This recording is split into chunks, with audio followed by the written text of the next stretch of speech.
नमस्कार, पुन्हा एकदा आपले सर्वांचे स्वागत आहे। पी एफ धारकांसाठी महत्त्वाची बातमी, काही सेकंदात होणार खात्यात जमा, केंद्रीय मंत्र्याची माहिती। चला तर पाहूया याविषयी सविस्तर अपडेट। त्यापूर्वी आपणास विनंती आहे, चॅनलला अजूनही सबस्क्राईब केलेलं नसेल तर चॅनलला सबस्क्राईब करा, समोरील बेल आयकॉनला प्रेस करायलाही विसरू नका।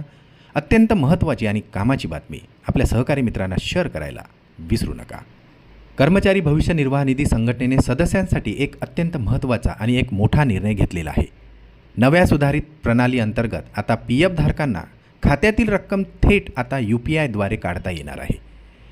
केंद्रीय कामगार आणि रोजगार मंत्री मनसुख मांडवीय यांनी नुकतीच या सुविधेच्या यशस्वी चाचणीची ही माहिती दिली असून सर्वसामान्यांसाठी खुली होणार असल्याचेही स्पष्ट केले आहे।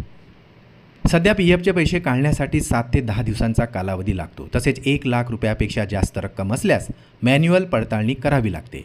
मात्र आता नवीन प्रणालीमुळे संपूर्ण प्रक्रिया कागदविरहित होणार असून यात एम्प्लॉयर मंजुरीची गरजही नसल्यामुळे आठवड्याचे काम आता अगदी सेकंदात पूर्ण होणार आहे। कर्मचाऱ्यांच्या निवृत्तीनंतरचे PF खात्यातील 25% रक्कम नेहमी लॉक राहणार आहे। सदस्यांना त्यांच्या एकूण रकमेच्या 50 ते 75% पात्र रक्कम UPI-द्वारे काढता येणार आहे। आजारपण, शिक्षण, लग्न किंवा घरासाठी लागणारा निधी या सुविधेमुळे आता अवघ्या 3 दिवसांच्या आत किंवा तत्काळ बँक खात्यात जमा होणार आहे। PF धारकांसाठी आणखी सोपे करण्यासाठी ही प्रणाली WhatsApp चॅटबॉट्सशी जोडली जात आहे। यामुळे आता सदस्यांना केवळ एक मेसेज पाठवून आपल्या खात्यातील शिल्लक रक्कम आणि पैसे काढण्याची पात्रता आता सहज तपासता येणार आहे।